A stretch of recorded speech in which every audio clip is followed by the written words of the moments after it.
Ukrainian engineers have introduced a new reconnaissance drone named War Dog, tailored specifically for artillery units, as announced by Mikhailo Fedorov, the Minister of Digital Transformation, on his Facebook page.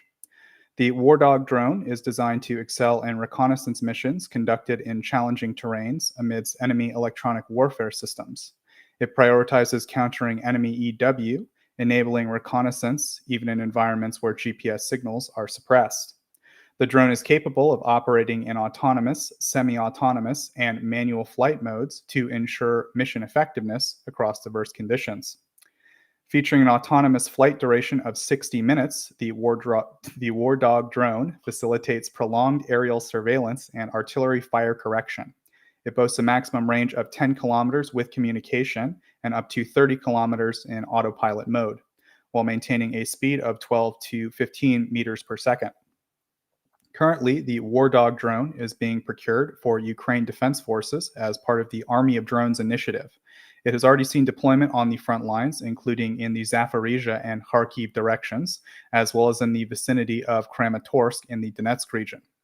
Notably, it successfully operated under conditions of GPS signal suppression at altitudes exceeding 50 meters, completing these tasks effectively. Military personnel have praised the War Dog's flight stability despite the absence of GPS signals, particularly its resilience to strong winds, which enables a clearer picture for framing and focus. Feedback from the military has prompted developers to enhance the UAV's functionality to further sharpen the artillery sights. Earlier, the Defense Procurement Agency of the Ministry of Defense of Ukraine announced the second stage of a framework agreement for the procurement of unmanned aircraft systems. Corresponding documents for the acquisition of 3,000 Mavic 3E and Mavic 3 thermal drones with additional components have been published on the ProZorro system, as reported by Militarny. Lithuanian Prime Minister Ingrida Šimonytė, that's how I'm going to go. That's what I'm going to go with, has announced that Lithuania will purchase approximately 3,000 Lithuanian FPV drones for Ukraine, totaling 2 million euros. This decision was disclosed during a press conference with Ukrainian Prime Minister Denis Shmyhal. Šimonytė highlighted Lithuania's significant support for Ukraine, noting the country has already provided more than 1 billion euros in assistance, with half of that amount allocated to military aid. Additionally, Lithuania has earmarked 35 million euros for the purchase of Czech ammunition under this initiative. In addition to drone procurement, Lithuania plans to launch a program for the rehabilitation of wounded Ukrainian military personnel. The country also intends to contribute to the development of infrastructure in Lviv, Zhytomyr, and Dnipro by allocating 15 million euros from various funding sources. Additionally, Lithuania has delivered a new batch of M577 tracked armor personnel carriers to Ukraine. This is reported by their defense ministry on April 6th. The Lithuanian Defense Ministry noted that the latest shipment of M577 carriers in Ukraine they arrived in Ukraine overnight, although the exact number of vehicles wasn't specified. In addition to providing military equipment, this was already mentioned about the rehabilitation for soldiers. Ukraine and Finland have signed an agreement to deepen their defense cooperation and support for Ukraine's fight against Russian aggression.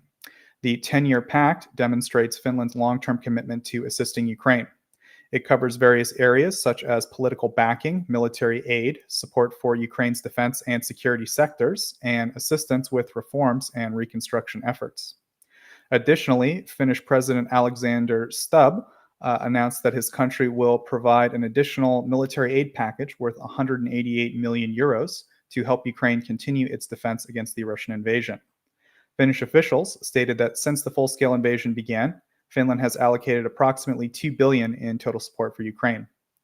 Beyond military assistance, Finland participates in various initiatives aimed at bolstering the country. In March 2024, Finland contributed $30 million towards purchasing artillery shells as part of the Czech initiative, and Finland plans to double ammunition production to aid Ukraine, and they've invested about 24 million euros to boost heavy ammunition manufacturing and securing long-term orders from Finnish industries. Netherlands Defense Minister Kasia Ollongren I should learn more Dutch names, has announced that the Netherlands will provide Ukraine with a total of 24 F 16 fighter jets. She made this statement in an interview with an Ukrinform correspondent at The Hague. Alongren emphasized that the transfer of the F 16 fighters will occur once everything is prepared, including the training of Ukrainian pilots and technicians, as well as the necessary infrastructure for the aircraft. She noted that the effort is a collaborative one involving Ukraine, Denmark, the United States, and several other countries. The defense minister acknowledged that the process is complex, but assured that it will indeed happen. The coalition involved in the initiative aims to commence the delivery of F 16 fighters, starting with those from Denmark, followed by the Netherlands, and there are hopes that it will begin this summer. There were earlier reports that indicated the Netherlands does plan to deliver the first batch of F 16 fighters to Ukraine in the second half of 2024 at some point. On April 5th, the Japanese government unveiled its decision to prohibit exports of 164 goods to Russia, encompassing items like automobile engine oil and optical equipment, as reported by the GG Press News Agency. This ban, slated to commence on April 17th, is part of Tokyo's sanctions against Russia in response to its aggression towards Ukraine. The goods listed are those deemed potentially capable of bolstering Russia's industrial capabilities. Japanese Trade Minister Ken Saito affirmed during a press conference the commitment to enforce the export and import ban with the cooperation of the international community. The list of restricted items encompasses technical and industrial products such as batteries, various electrical equipment, steel products, as well as leisure items like yachts and sporting vessels. Additionally, the Japanese Trade Ministry amended a ministerial notice to prohibit imports of Russian non-industrial diamonds used in jewelry, with the measure taking effect on May 10th. The G7 nations, including Japan, declared in December 2023 their intention to initiate import bans on Russian diamonds starting from the beginning of 2024. Despite refraining from providing military assistance to Ukraine, Japan has expressed solidarity with the country in its struggle during the full-scale invasion. President Zelensky recently disclosed that Japan has extended over $12 billion in non-military aid to Ukraine since the onset of the invasion. According to the U.S. Department of Treasury's Office of Foreign Assets Control, or OFAC, the United States will continue to take decisive action against Iran and its associated transport companies facilitating the shipment of weapons to both Russia and Iranian proxy groups in the Middle East. In a recent statement, OFAC announced the imposition of a new sanctions on OceanLink Maritime DMCC for its involvement in transporting Iranian goods on behalf of Iran's military. Brian Nelson, Undersecretary of the Treasury for Terrorism and Financial Intelligence, emphasized Washington's commitment to disrupting Iran's capacity to finance terrorist entities and to support Russia's aggression against Ukraine. NATO presently lacks conclusive evidence confirming that Iran has transferred ballistic missiles to Russia. However, the alliance does anticipate that more transfers may occur in the future. Furthermore, in March, European Union leaders cautioned that potential EU repercussions await Iran should they furnish Russia with ballistic missiles. They also called upon the European Commission to devise additional sanctions against Iran for its backing of Russia's belligerent actions in Ukraine. Reuters reported on Tuesday that Novatek, Russia's top liquefied natural gas producer, has halted operations at its Arctic LNG 2 venture due to both Western sanctions and a shortage of specialized gas carriers. With only 3 such tankers constructed and South Korea backing out of further production under U.S. sanctions, Novatek faces significant challenges in transporting the liquefied natural gas, which must be kept at negative 163 degrees Celsius, and the ships must navigate through icy waters. As a result, the project's ambition to capture a fifth of the global liquefied natural gas market by 2030 to 2035 has been hindered. Despite the ongoing construction efforts, the suspension of LNG production until at least the end of June poses a setback to Russia's goal of cornering 20% of the market. Russian Deputy Prime Minister Alexander Novak acknowledged the issue, emphasizing the hurdles associated with securing necessary tankers. Ronald Smith, a senior oil and gas analyst at BCS Brokerage, highlighted the uncertainty surrounding the project's future and the potential prolonged delay in obtaining the required ships. Additionally, foreign investors, including Total Energies, CNPC, CNOOC, and Mitsui JOG MEC Consortium have withdrawn from the project due to sanctions, leaving Novatek to bear the project's financial burden independently. The sanctions have also disrupted essential equipment production, such as the ICE class LNG carriers, which have complicated the project's development. As of April 1st, 2024, Ukraine's international reserves stood at 43 billion, marking an 18% increase in March 2024, as reported by the National Bank of Ukraine via Ukrinform. The notable surge in reserves was attributed to substantial inflows exceeding 9 billion from international partners. The influx surpassed the net foreign currency sales and the nation's foreign currency debt repayments. Several factors contributed to the international reserves. Inflows into the government accounts, coupled with public debt servicing and repayment. The organization that handles the finance of Ukraine reported receiving 9 million. Oh, I mentioned that already. The additional funds. And Ukraine dispersed 728 million USD worth of repayment to the International Monetary Fund. Transactions conducted by the NBU on the foreign exchange market of Ukraine in March 2024. Sorry, the NBU is the financial arm of Ukraine, the Treasury Department, effectively, sold around 1.8 billion on the foreign exchange market and bought 25 million USD to bolster reserves, resulting in a net sale of foreign currency amounting to 1.8 billion about. Reevaluation of financial instruments due to fluctuations in market value and exchange rates also led to a 266 million increase in the worth of assets in March 2024. So as a result, Ukraine's international reserves experienced significant growth in 2023, reaching a total, as I said, of about 40 billion as of January 1st, 2024. And this is a 40% increase over the course of the year. Polish farmers continue to obstruct the movement of trucks at 3 border checkpoints between Ukraine and Poland, the checkpoints Rawa Ruska, Yahodin, and Uhryniew. While they allow a small number of trucks per hour to enter Ukraine, they prevent most trucks from crossing into Poland. Yahodin checkpoint, which can typically handle about 1,200 to 1,400 trucks daily, only saw 70 trucks headed for Ukraine over the past day. The total backlog across these 3 obstructed checkpoints is over 400 trucks waiting to cross. The blockade has also indirectly caused queues to build up at other previously unobstructed checkpoints, such as Krakowec and Shahini, with around 550 and 450 trucks respectively stuck there as of this morning. The Polish farmers do not impede the movement of non-freight vehicles, and their protests released right now are purported to only target truck transport. Their motivations for blocking freight trucks specifically have not been stated explicitly by the groups.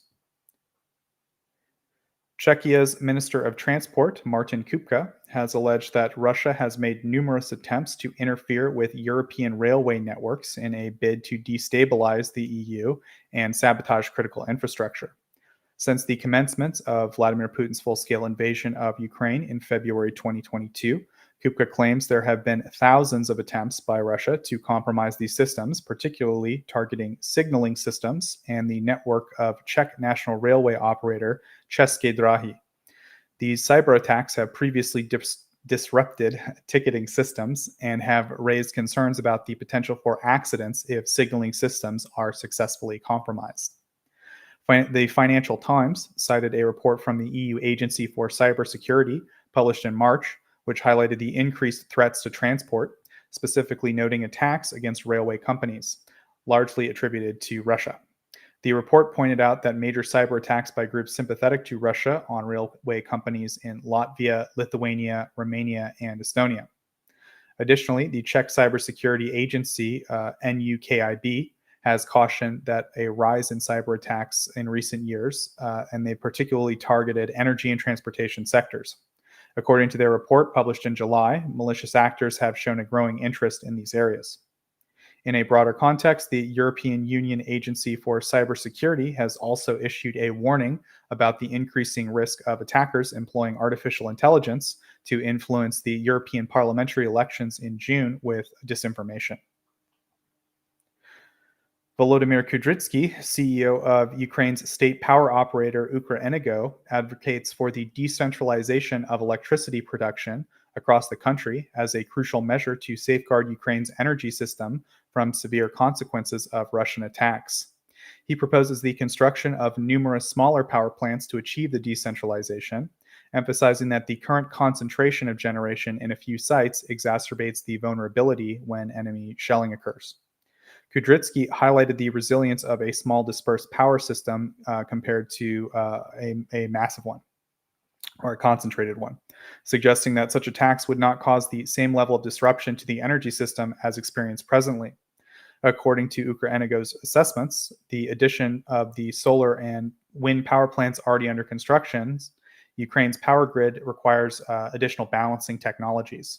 These include new forms of thermal generation, such as utilizing waste from the woodworking and agricultural sectors rather than coal. So, in other words, they need things that they can sort of burn, for lack of a better term, when they have less power so that they can generate more power. Furthermore, Kudrytsky stressed the need for gas peakers and electricity storage systems distributed geographically throughout the country to enhance the flexibility and the energy system during stress periods.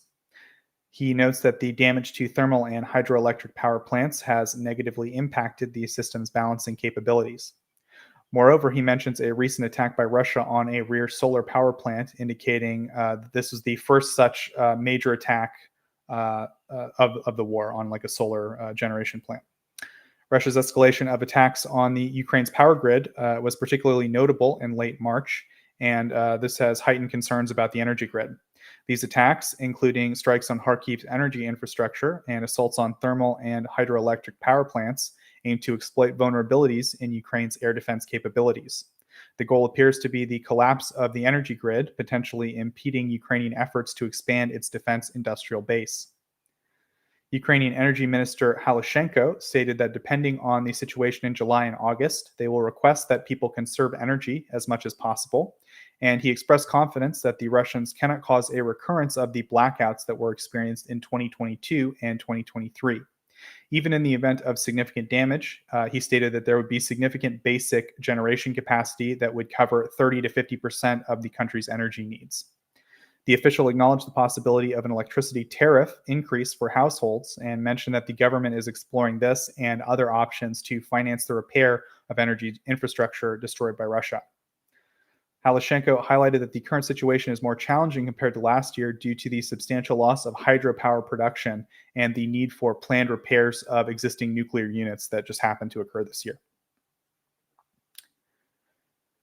German TV channel ARD conducted an investigation revealing the involvement of companies such as Knauf and WKB Systems in construction activities within the city of Mariupol, which is under Russian occupation.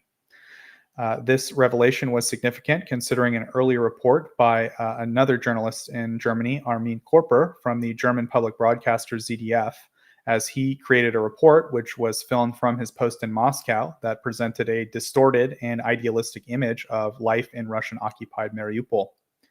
Following these revelations, the German government issued a stern response. Berlin warned German companies against participating in projects supporting the Russian presence in Mariupol. A spokesperson from the Foreign Ministry criticized the so-called reconstruction efforts, labeling them as vehicles for Russian propaganda. The German spokesperson emphasized that any company involved in such activities should reconsider the nature of their contributions. Additionally, a representative from the Ministry of Economy suggested that authorities investigate whether German companies engaged in these projects are in violation of sanctions. These developments elicited strong reactions not only from government bodies, but also experts and journalists within Germany. Ukraine's ambassador to Germany, Alexei Makiev, noted a sharply negative response among many German experts and journalists, including co-workers and colleagues of Korper at ZDF, in reaction to his distorted portrayal of Mariupol. According to a report from UK Defense Intelligence, Russia has taken control of around 180 companies valued at approximately $11.5 billion since the full-scale invasion of Ukraine started. The report indicates that foreign-owned companies, particularly those owned by Russians residing abroad, have been targeted for takeover. Moreover, the Kremlin has been reallocating the seized assets to business figures aligned with the Russian government and supportive of the war in Ukraine.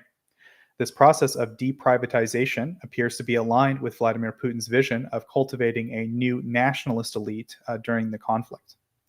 Increased defense spending, coupled with economic sanctions and capital outflows from Russia since the commencement of the invasion, have likely intensified financial pressures on the Russian state and driven them to drastic actions like this. Russia has focused in particular on consolidating control over companies operating in strategic sectors, such as defense, as part of this broader economic strategy. On April 4th, 2024, Finland made the decision to extend indefinitely the closure of its border with Russia. The government also added several ports to the list of locations prohibited for travel. This move comes as a response to Russia's tactics of deliberately directing undocumented migrants towards Finland's eastern border, a strategy referred to as weaponizing migration. Last year, following a surge of migrants crossing from Russia, Finland shut down 13 of its land entry points along the border. The Finnish government accused Moscow of intentionally channeling undocumented migrants to Finland's border in an effort to sow instability as a retaliatory measure after Finland had joined NATO. While Finland previously stated the border closure would last until April 14th, Interior Minister Mari Rantanen explained that authorities had witnessed no significant changes in the situation over recent months that would warrant reopening the border. Rantanen portrayed this as a long-term issue, saying that they haven't seen anything this spring that would lead them to conclude that they should open the border again. Finland's accession to NATO last year angered Russia as it abandoned decades of military non-alignment and additionally signed a defense pact with the United States, moves prompted by Russia's invasion of Ukraine. Though the border remains closed, some asylum seekers continue arriving from Russia. The government anticipates migrant numbers could rise substantially with warmer spring temperatures. Rantanen stated that there are hundreds and possibly thousands of people close to Finland's border on the Russian side that could be instrumentalized against Finland, using this term to describe alleged Russian tactics of directing migrants to pressure Finland and the EU over Ukraine's support. According to reports from Bloomberg and other sources, China has intensified its support for Russia in the ongoing conflict in Ukraine. This support includes providing geospatial intelligence, microelectronics, and other crucial military components. The United States has expressed concern over this issue, warning its European allies about China's increased military assistance to Russia. Despite portraying itself as neutral in the Russia-Ukraine war, China has maintained a deep alliance with Moscow, characterized by what Russian President Vladimir Putin and China have termed a friendship without limits. China's refusal to condemn Russia's actions in Ukraine has drawn criticism from various quarters. Recent developments indicate a significant uptick in military support from China to Russia, including the provision of satellite imagery for military purposes. I should mention that Wagner has been buying private satellite information from China for a long time. I assume that this is now official MOD stuff. Also providing microelectronics and machine tools and other parts for tanks. Chinese shipments of advanced CNIC, or computer numerical control machine tools, to Russia have increased dramatically since the full-scale invasion of Ukraine, with China emerging as the primary supplier of these precision milling devices. U.S. President Biden raised these concerns with President Xi Jinping regarding China's support for the Russian defense industry, and emphasized the provision of various military components that China is providing. Secretary of State Antony Blinken has briefed European allies regarding this support and urged actions against Chinese entities that are facilitating these transfers in Europe. The deepening alliance between China and Russia is demonstrated by record trade levels and concerns over technology transfers between the countries by the United States. And this has prompted intensified efforts by the U.S. to curb China's support for Russia's defense industry and the invasion of Ukraine. And Treasury Secretary of the U.S. Janet Yellen has issued warnings to various Chinese companies against providing material support during recent meetings in Guangzhou.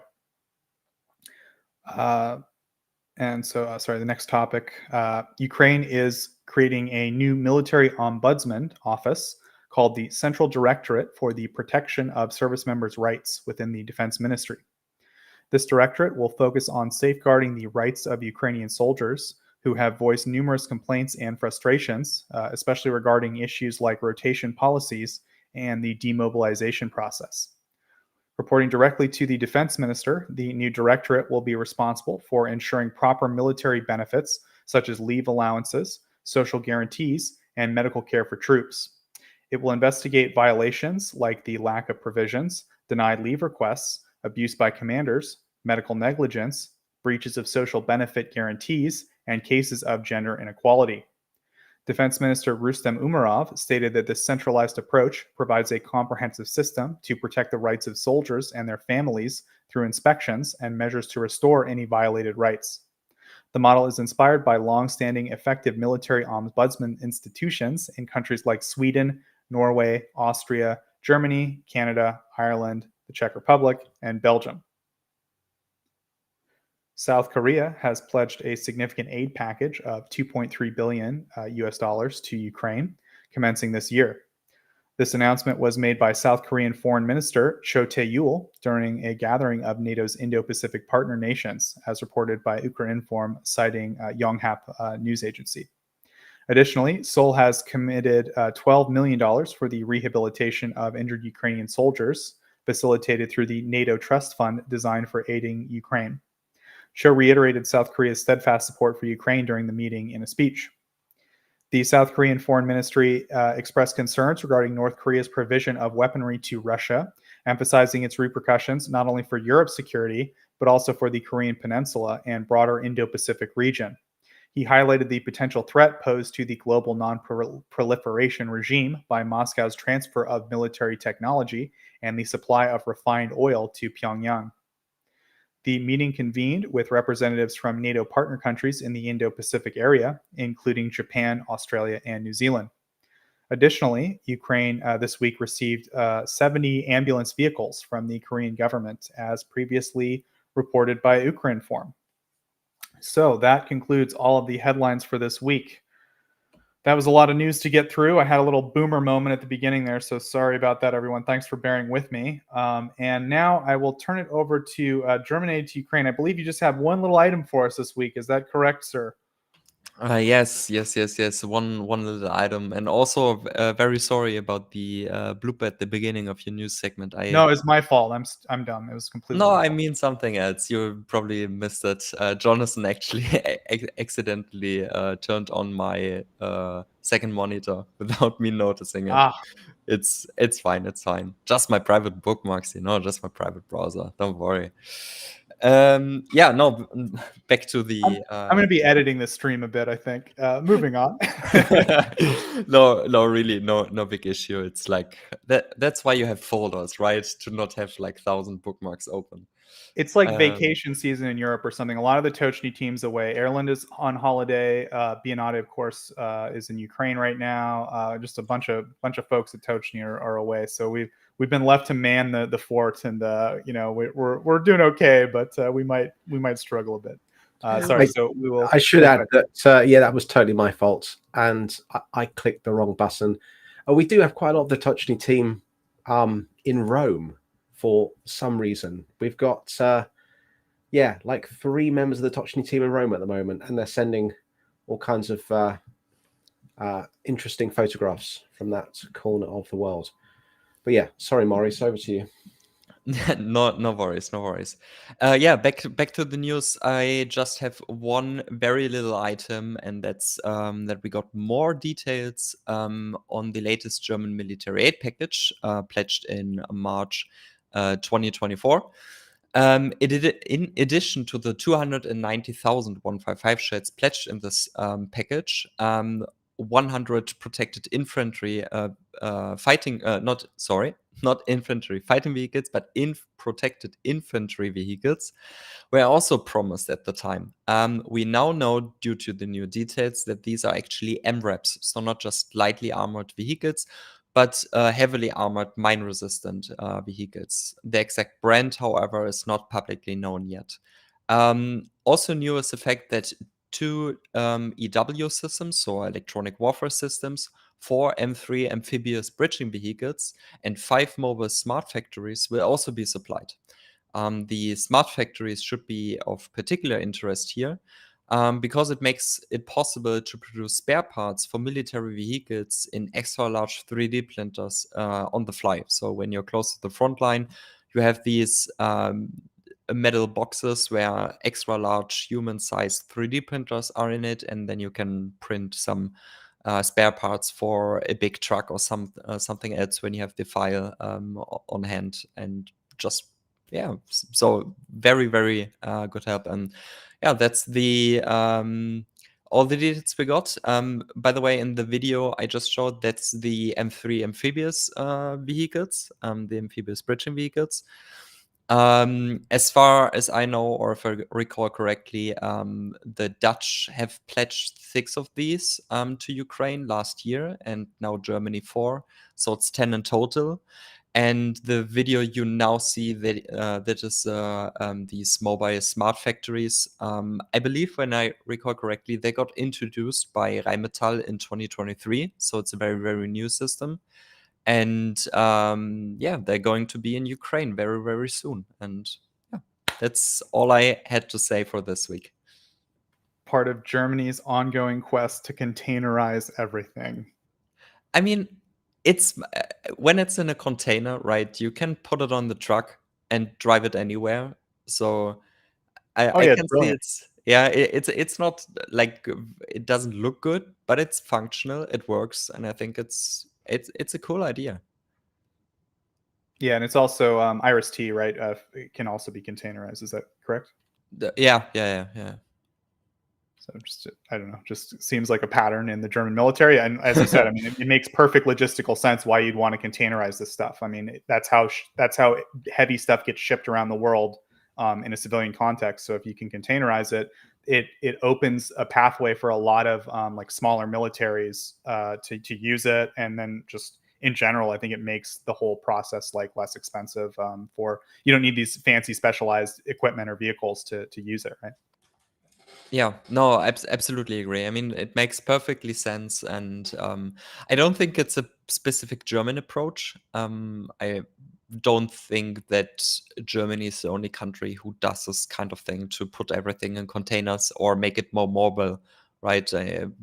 Maybe we are. I'm not focusing that much on other nations or on other military aid. I mean, it's not specific military, right? And I mean, you can do basically a lot of stuff with these 3D printers. They're just suitable because they came from Rheinmetall, and Rheinmetall supplies hundreds of logistical vehicles to Ukraine.